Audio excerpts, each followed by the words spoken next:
অহা বছৰৰ ভিতৰত গহপুৰ আৰু গোলাঘাটক সংযোগ কৰি 12,000 কোটি টকাৰে ব্ৰহ্মপুত্ৰৰ তলেদি গাড়ী অহা যোৱা কৰিব পৰা সুৰংগ বা টানেলৰ নিৰ্মাণৰ কাম আৰম্ভ হ'ব। অলপ দূৰ আগুৱাই আহি কাজিৰঙাক বন্যপ্ৰাণীৰ পৰা বানপানীৰ সময়ত বন্যপ্ৰাণীক ৰক্ষা কৰিবৰ বাবে সুচল যাতায়াতৰ বাবে 32 কিলোমিটাৰ এলিভেটেড ৰোড 8,000 কোটি টকাৰে নিৰ্মাণৰ কাম এই বছৰ আৰম্ভ হ'ব। আৰু অলপ আগুৱাই আহি অহা বছৰৰ ভিতৰতে মৰিগাঁও আৰু দৰঙৰ মাজত ব্ৰহ্মপুত্ৰৰ ওপৰেদি আৰু এখন নতুন দলঙৰ কাম নিৰ্মাণৰ বাবে আমি আগবাঢ়িম। আগুৱাই আহি গুৱাহাটী আৰু উত্তৰ গুৱাহাটীৰ দলং এই বছৰৰ জুলাইৰ পৰা ছেপ্টেম্বৰ মাহৰ ভিতৰত কোনোবা এটা দিনত আমি শুভ উদ্বোধন কৰিম, যাতে ৰাইজে গুৱাহাটীৰ পৰা বাইহাটা চাৰিআলিলৈ, ফাঁচী বজাৰৰ পৰা বাইহাটা চাৰিআলিলৈ গণি 15 মিনিটত গৈ পাব পাৰে। এই ধৰণে 6 লেনযুক্ত দলঙৰ নিৰ্মাণৰ কাম আমি সমাপন কৰিম।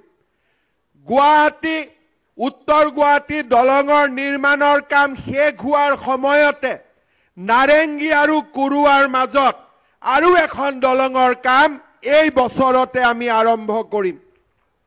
ব্ৰহ্মপুত্ৰৰ ওপৰত শুৱালকুছি আৰু পলাশবাৰীৰ দলঙৰ কাম আজিৰ পৰা পূৰ্ণ গতিত আৰম্ভ হ'ব।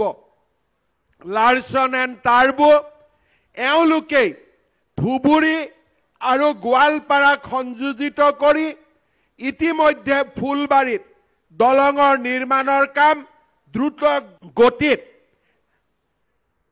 আগুৱাই লৈ গৈছে। আজি আপোনালোকে চিন্তা কৰক, এখন ব্ৰহ্মপুত্ৰ নদীৰ ওপৰত শৰাইঘাটৰ দলং আছিল, 30-40 বছৰ পিছত কলীয়া ভোমোৰাৰ দলং হ'ল, আৰু 2014 চনৰ পিছত মাত্ৰ 10টা বছৰৰ ভিতৰত ব্ৰহ্মপুত্ৰৰ বুকুৱেদি 9-10খন 11খনলৈকে দলং নিৰ্মাণৰ কাম আজি হাতত ল'ব পৰা হ'ল। জিলাই জিলাই আজি অসমত যেনেকে মেডিকেল কলেজ নিৰ্মাণ হৈছে, মইতো সপোন দেখো যে জিলাই জিলাই অসমত ব্ৰহ্মপুত্ৰৰ ওপৰত দলং নিৰ্মাণৰ কামো আৰম্ভ হ'ব সেই দিনটোলৈও, আৰু আমি বেছি দিন চাব নালাগে। আমি যদি তিনিচুকীয়া জিলালৈ চাওঁ, ব্ৰহ্মপুত্ৰৰ ওপৰত দলং আছে। যদি ডিব্ৰুগড় জিলালৈ চাওঁ, ব্ৰহ্মপুত্ৰৰ ওপৰত দলং আছে। শিৱসাগৰ জিলাৰ ওপৰতো দিচাংমুখেদি ব্ৰহ্মপুত্ৰৰ ওপৰত দলং বনোৱাৰ প্ৰস্তাৱ কোনোবা এটা পৰ্যায়ত নহয় কোনোবা এটা পৰ্যায়ত বিবেচনাধীন হৈ আছে। পলাশবাৰী আৰু শুৱালকুছিৰ দলঙে আৰু এক নতুন ইতিহাস ৰচনা কৰিব। অলপ আগলৈকে দক্ষিণ কামৰূপ পাৰ হৈ আমি গোৱালপাৰাত ভৰি দিওঁ। গোৱালপাৰা আৰু ধুবুৰীৰ মাজত ফুলবাৰীত ব্ৰহ্মপুত্ৰৰ ওপৰত দলং নিৰ্মাণ হৈ আছে। ব্ৰহ্মপুত্ৰৰ ওপৰত যেনেকৈ এই ধৰণে দলং নিৰ্মাণ হৈছে, বৰাকৰ ওপৰতো 6খন দলং নিৰ্মাণৰ কাম আজি পৰিকল্পনা কৰা হৈছে, নহলে পূৰ্ণ গতিত দলঙৰ নিৰ্মাণৰ কাম আৰম্ভ হৈছে। যিসমূহ প্ৰকল্প গুৱাহাটীৰ আশে পাশে কৰাৰ বাবে ভূমিৰ অভাৱত আমি প্ৰকল্প এৰি দিবলগীয়া হয়, আজি তেনে প্ৰকল্প হাজোলৈ যাব পাৰিব, বৰক্ষেত্ৰীলৈ যাব পাৰিব, পলাশবাৰীলৈ যাব পাৰিব, বকুলৈ যাব পাৰিব, ছয়গাঁৱলৈ যাব পাৰিব। কাৰণ দূৰত্ব এতিয়া আমাৰ বাবে প্ৰত্যাহ্বান নহয়। দূৰত্বৰ ওপৰত আজি আমি বিজয়ী হ'ব পাৰিছো, দূৰত্বক আমি পৰাজিত কৰিব পাৰিছো, আৰু গুৱাহাটী মহানগৰীৰ সমীপতে আমি এটা নতুন সভ্যতা নিৰ্মাণৰ দিশত আজি আমি আগবাঢ়িব পাৰিছো। যোৱা কেইটামান দিনত নিৰ্বাচনৰ প্ৰচাৰ লৈ লোকসভা নিৰ্বাচনৰ আগৰে পৰা যোৱা মাহ পৰ্যন্ত ভাৰতৰ বিভিন্ন ৰাজ্যত নিৰ্বাচনী প্ৰচাৰ চলোৱাৰ মোৰ সৌভাগ্য হৈছিল।